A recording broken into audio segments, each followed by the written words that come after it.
Yundabin sachtan sachtene dung twang twang ten count dung hem in a phone dung luma. E. Martin, Derek, Paul, Phil, Gary, Tom, Craig, Spencer, Howard, Nathan, Cole, Vincent, Rebecca, Sandra, Furio, Brendan, Felix, Claudia, Cassandra, Drew, Brendan, Felix, Claudia, Cassandra, Iliot, Arthur Weston, Hiroko, Linda, Warren, Jasper, Meredith, Catherine, Ray, Owen Schraft, Catherine, Ray, Owen Schraft, Cooper, Callie, Henderson, Marcus, Dominic, Gerald, Nora, Dwight, Kellerman, Kowalski, Trent, Reginald, Hal, Brent, Callaway, Fitch, Theo, Rhett, Alden, Sylvia, Walter, Everett, Stanton, Lowell, Priya, Vic Russo, Kevin, Amber, Patty, Roland, Pierce, Lorraine, Diane, Aldrich, Preston, Miles Garrett, Eli Sutton, Hargrove, Cliff, Norman, Zane, Gareth, Whitfield, Osgood, Renata, Tain, Ma, Ai, Sui Doom, Boyd, and Fin Fuin, Subgun, Town, Teng, Thing Fi, Iris, F, Puva, Fundifa, D, Iris, Escupra, Du, Difa, Dan, Terrence, Clients Quine 1, Lonnie, Client 2, Fletcher, Client 3, Bon, Dumtao, Yaga, Desmond, CEO,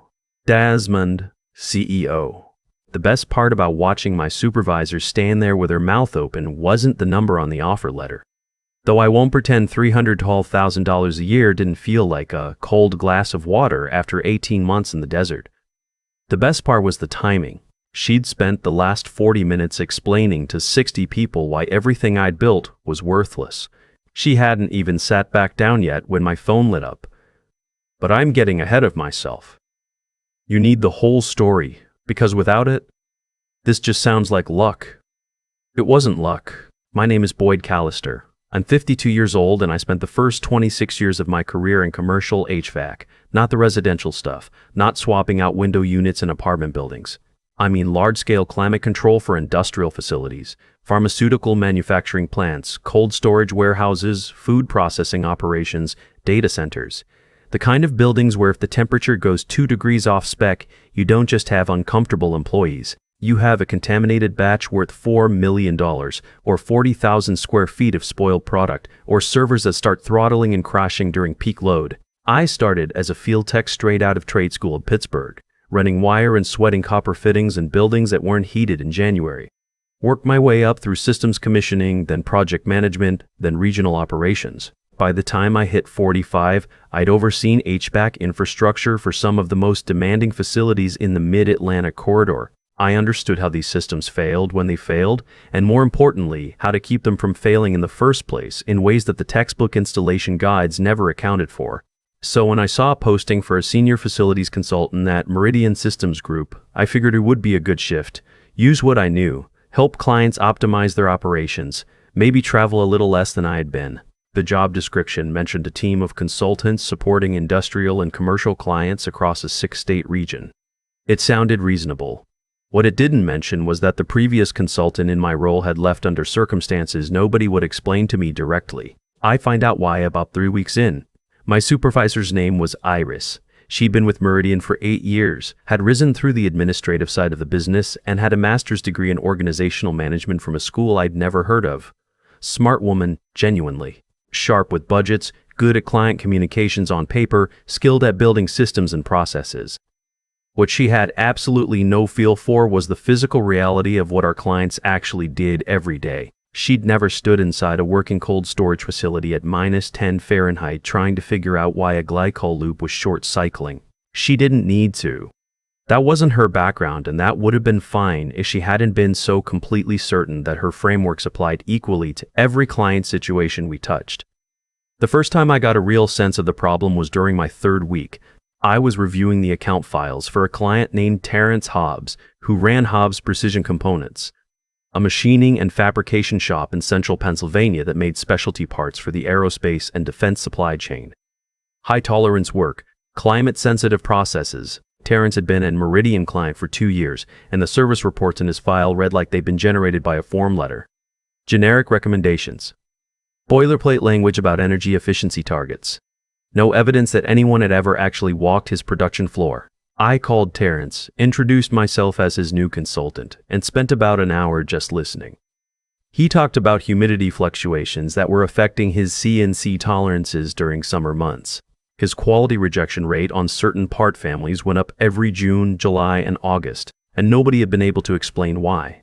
Previous consultants had told him to recalibrate his machines more frequently during summer. That was the entire recommendation. Recalibrate more. I asked if I could come take a look in person. When I mentioned this to Iris during our weekly check-in, she pulled up the account on her laptop and showed me the service parameters. Terrence's contract included 2 on-site visits per year. I'd already used one of those just by going to introduce myself in week 3. You need to manage your site visit allocation carefully, she said. We can accomplish a lot through remote diagnostics and video walkthroughs. I understood the logic, I just didn't agree with it. Terrence's problem wasn't something you could diagnose over a video call, so I asked her directly, could I go to his facility and spend a day looking at his HVAC and humidity control systems in person? She approved it, but she logged it and made a note in my performance file about on-site resource management. Week 4, and I was already in the performance file. What I found at Terrence's facility was something I recognized immediately, because I'd seen a version of it twice before in my career, in different contexts. His main production floor was a single large space, about 40,000 square feet, with the HVAC supply and return ductwork laid out symmetrically, which sounds ideal until you realize his floor layout was not symmetrical at all. His heaviest machining equipment, the stuff that generated the most heat and the most fine metallic particulate, was clustered in one corner of the building. But the original HVAC design treated the space as uniform, equal airflow distribution across the whole floor. What that meant in practice was that during summer, that equipment-dense corner got warm and stayed warm. Warmer air holds more moisture, so while the rest of the production floor was within acceptable humidity range, that corner ran high, and that corner happened to be exactly where he ran his tightest tolerance work. The fix wasn't complicated, but it required physical access to understand it. We repositioned 3 supply diffusers, added supplemental dehumidification capacity targeted at that zone, and installed humidity sensors at machine level rather than at ceiling level where the existing sensors were. Total cost, about $14,000 in equipment and labor, plus time I spent coordinating with his maintenance crew over about 3 weeks. His summer rejection rate dropped from 9 to under 2% in the first year. For a shop running aerospace-spec parts, that's not a minor improvement. That's the difference between a profitable summer and a brutal one. Terrence signed a 3-year extension and referred 2 other precision manufacturers to Meridian before the year was out. When I presented this to Iris, I thought she'd be pleased. Instead, she spent 15 minutes explaining that I had used 4 site visits worth of resources on a single account in a quarter, and that this was creating a resource allocation imbalance across my client portfolio. I pointed out that Terrence's contract value had just increased by 60% and that 2 new referrals were in the pipeline. She acknowledged that, wrote it down, and then told me that revenue outcomes don't retroactively justify process violations. I actually wrote that phrase down in my notebook. I still have it.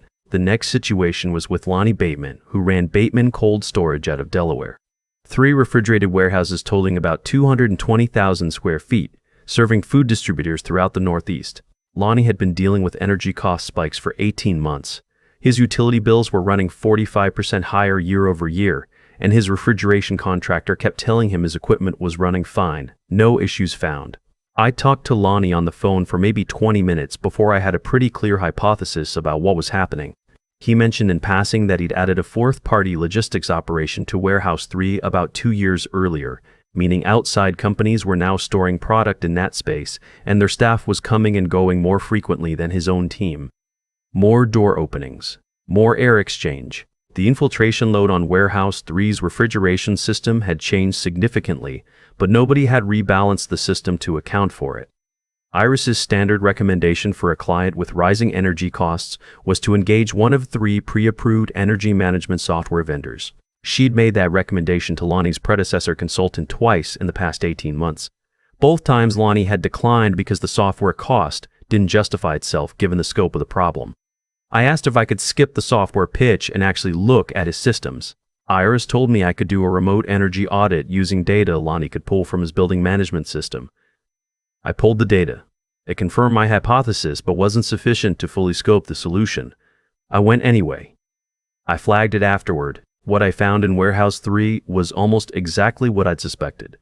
Plus one additional thing I hadn't anticipated. His dock door gaskets on 6 of the 8 loading bays had degraded to the point where they weren't sealing properly. These weren't new doors. They'd been installed about 12 years earlier and had never had their seals replaced.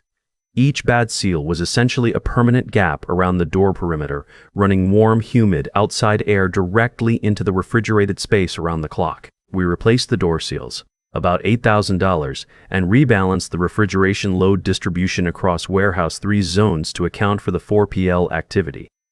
Added occupancy-triggered vestibule air curtains at the 2 highest traffic dock doors.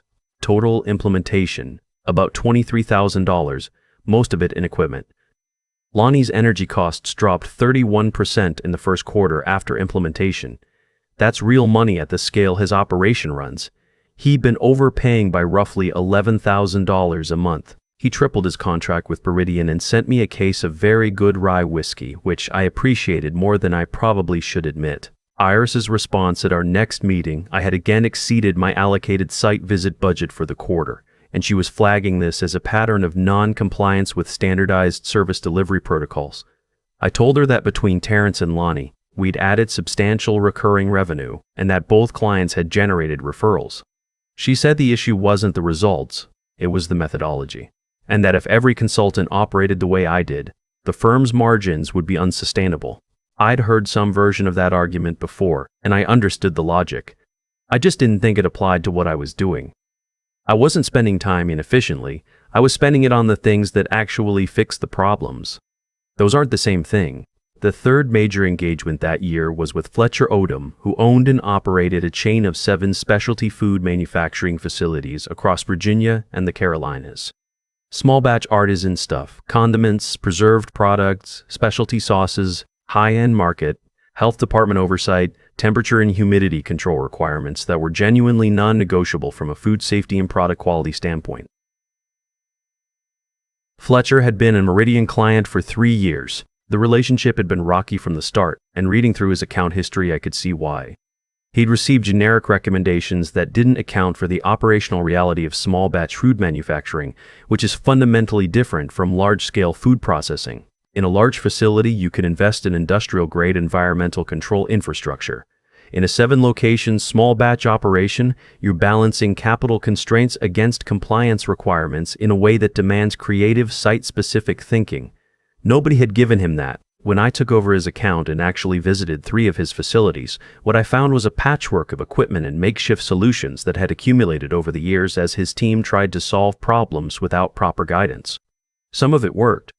A lot of it was creating new problems. He had a facility in North Carolina where the cooling system for his production space and the cooling system for his finished product storage shared a compressor that was massively undersized for the combined load. Both systems ran hot because of it. His production batches came out slightly inconsistent because the ambient temperature during production wasn't stable enough, and his finished product had a shorter shelf life than it should have, because storage temperatures fluctuated. I spent about 6 weeks with Fletcher, going through all 7 facilities with a methodical approach, prioritized the most critical issues first, worked through a phased improvement plan that fit his capital budget, coordinated directly with his facilities manager at each location. It was time-intensive. I went over Iris's hour allocations by a significant margin, and I knew it while it was happening. The results justified it several times over. Fletcher's production consistency improved enough that he was able to successfully pitch 3 new retail accounts that had previously rejected his products over shelf life concerns. His facility in North Carolina stopped having the compressor failures that had been costing him emergency repair bills twice a year. He signed a 5-year contract with Meridian, the longest contract in the firm's history with a client in his revenue tier. When I submitted my activity report for that quarter, Iris called me into her office before I'd even closed my laptop. She had a spreadsheet on her second monitor showing my hour allocations versus firm standards going back to the beginning of my tenure. 12% over in Q1, 22% over in Q2, 38% over in Q3. The numbers looked bad on her chart. She didn't have a column for what those hours had generated. I tried to show her my own analysis, a side-by-side comparison of client revenue at the time of my assignment versus current contract values, referral pipelines, retention rates. She looked at it, said the revenue numbers were positive, and then said that the methodology was not scalable and that she was putting me on a formal performance improvement plan. A PIP, for generating the highest client retention metrics the firm had seen in 4 years and adding more recurring revenue in 1 year than my predecessor had managed in 2.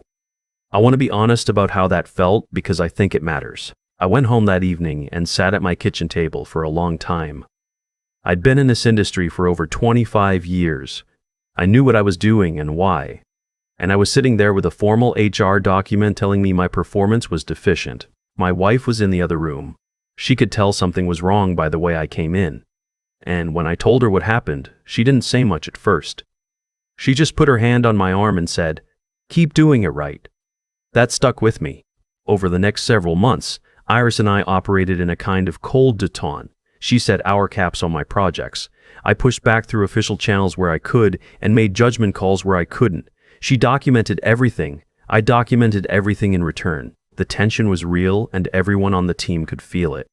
A few colleagues pulled me aside to say they thought she was wrong, but nobody was going to put that in writing. The breaking point came at the firm's annual client services review in early spring, a full-day meeting with the firm's managing partner, department heads, and all senior consultants.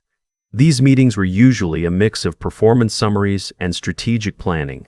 I'd been to one before and they were largely ceremonial, but this one was different. The managing partner opened with an extended discussion of how the firm's industrial client segment had outperformed every other service category for the second consecutive year. Retention up significantly, contract values up, referral pipeline the strongest it had been in the firm's history. He didn't say my name, but the timeline he was describing matched my tenure exactly, and everyone in the room knew it. Iris knew it too. I could see her jaw tighten from across the table. After the managing partner finished his remarks, Iris asked to present an operational analysis sheet prepared. She framed it as a look at service delivery sustainability, and the managing partner gave her the floor. What followed was 40 minutes of the most meticulous professional demolition I have ever witnessed. She had taken every account I'd managed, every hour I'd logged, every instance where I'd exceeded her parameters, and constructed a presentation that made my approach look like reckless resource consumption. She didn't lie about any individual fact, but she'd framed every success as incidental and every methodology decision as a cost center. She used my own activity logs against me. Then she did something I genuinely did not see coming.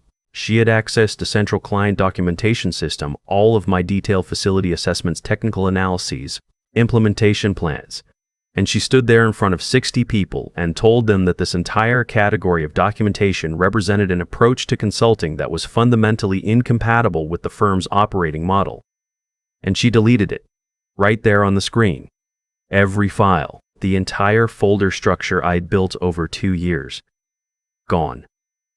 The room went so quiet you could hear the ventilation system, which, given my line of work, was a thing I noticed. Nobody moved. A few people looked at me. I was looking at the screen.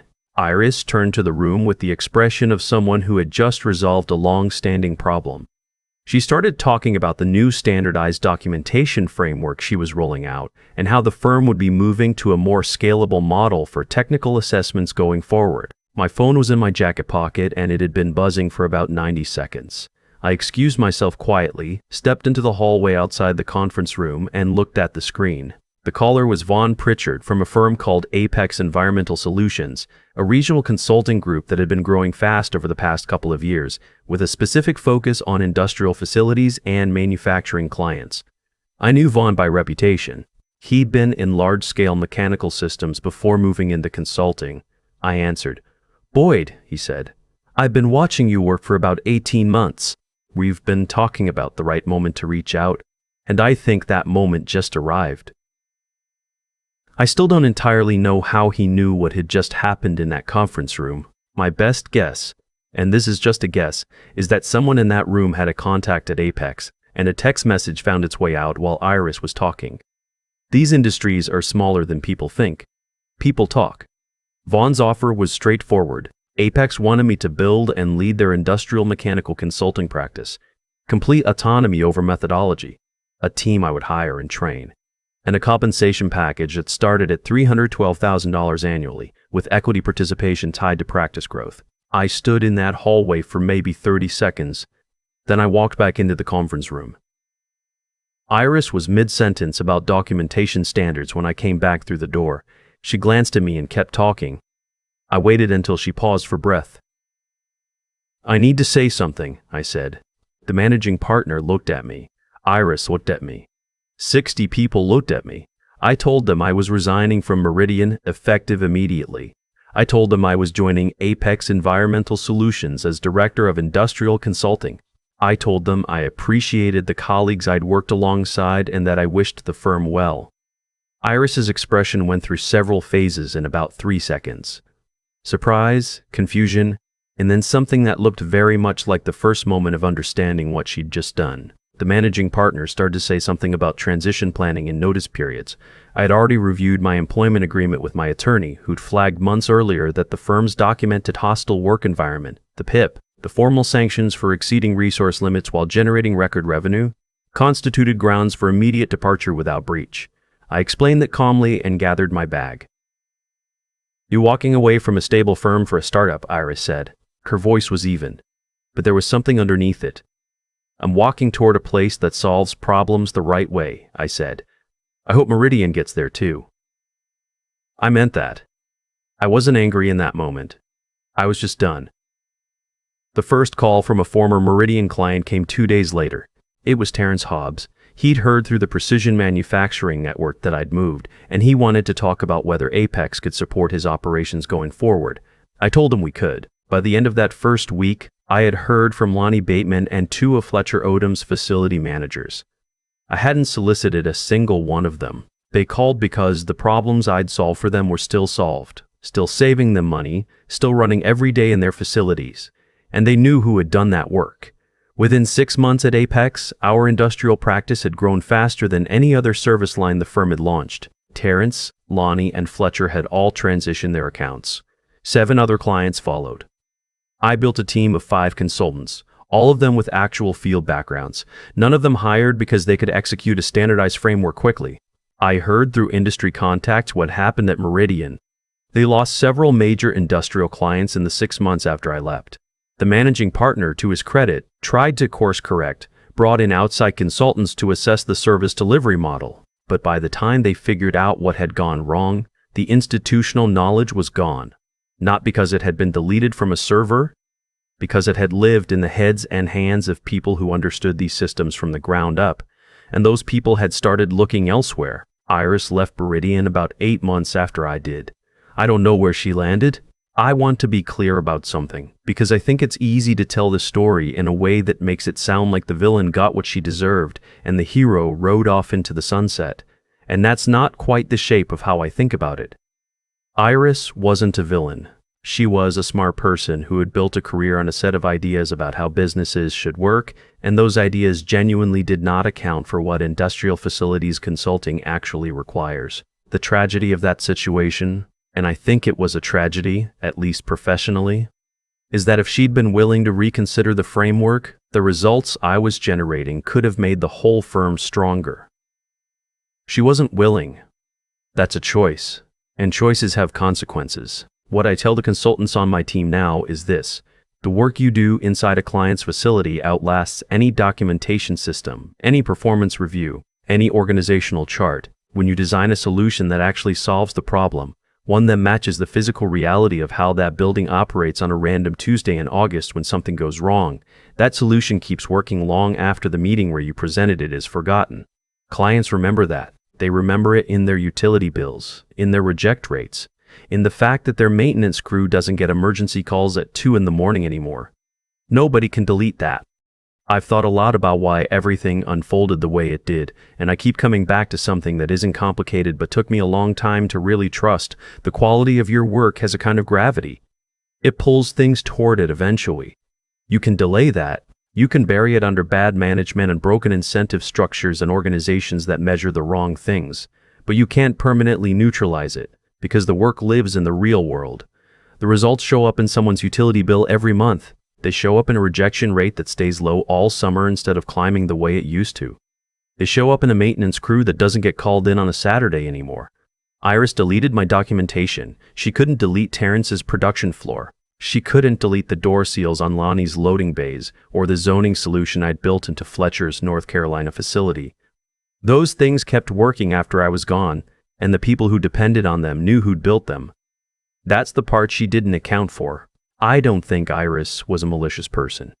I want to be honest about that, because I think it matters more than the satisfying version of the story where she's just a villain who got what was coming to her. She was a person who had been rewarded for a certain way of thinking for a long time, and that reward had convinced her the thinking was correct. That's a trap that gets a lot of intelligent people. The more capable you are within a framework, the harder it is to see the framework's limits. She was genuinely skilled at what she did. She just couldn't see past the edge of it. What I kept coming back to in the months after I left was a question about integrity. Not the word the way people use it in performance reviews, but what it actually means in practice. It means being the same person whether anyone is watching or not. It means doing the work right even when doing it right costs you something. Hours over budget, a note in your file, a formal warning. I went over Iris's hour caps knowing she was documenting it. I did it anyway because the alternative was giving Terrence a recommendation I knew wouldn't solve his problem. I wasn't willing to do that. That choice, made quietly and repeatedly over 2 years, was the thing that built the reputation that Vaughn Pritchard had been watching. He didn't call me because I was lucky. He called me because the work was real, and it had been real consistently for a long time. The resilience part is harder to talk about, because I don't think I handled every moment of it gracefully. There was a night after the PIP when I sat at my kitchen table and genuinely didn't know if I was making a catastrophic mistake by refusing to just comply, where I wasn't resilient. I was just scared and tired. What got me through it wasn't certainty. It was my wife's hand on my arm and the knowledge that I'd been right about the humidity problem in Terrence's machining corner, and right about the door seals in Lonnie's warehouse, and right about Fletcher's compressor load. The evidence was real. I held on to that. I think that's what I'd want someone to take from this. Not that persistence always pays off on a dramatic timeline, or that there's always a phone call waiting in the hallway. Sometimes there isn't. Sometimes you do the work right and the organization fails anyway and the phone doesn't ring. But the alternative, compromising the work to fit a broken framework, giving clients recommendations you know won't hold, costs you something you can't get back. It costs you the ability to trust your own judgment. And once you've traded that away, it's very hard to rebuild. Do the work right. Build things that keep running after the meeting is over. That's it. That's the whole thing.